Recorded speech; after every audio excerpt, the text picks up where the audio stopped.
Наплатата на данок од физичките и правни лица во општина Кочани се одвива според утврдената динамика. Од секторот за финансиски работи на општина Кочани истакнуваа дека наплатата на данок на имот од физички лица е реализирана со 61%, односно од планираните 9 милиони и 800 илјади денари, реализирани се 5 милиони и 996 илјади денари. Кај данокот на имот од правни лица од планираните 3 милиони и 500 илјади денари, реализирани се 1 милион и 616 илјади денари или 46%. Кај данокот на наследство и подароци наплатата изнесува 52%, односно од планираните 600 илјади денари, реализирани се 312 илјади денари. Најголема наплата има кај данокот на промет на недвижности 73%.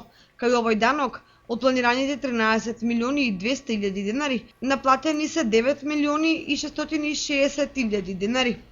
Кај комуналната такса за фирмарина реализацијата е 45%, односно од планираните 6 милиони и 200 илјади денари, реализирани се 2 милиони и 758 илјади денари. Овие податоци според секторот за финансии се однесуваат за првите 6 месеци од оваа година.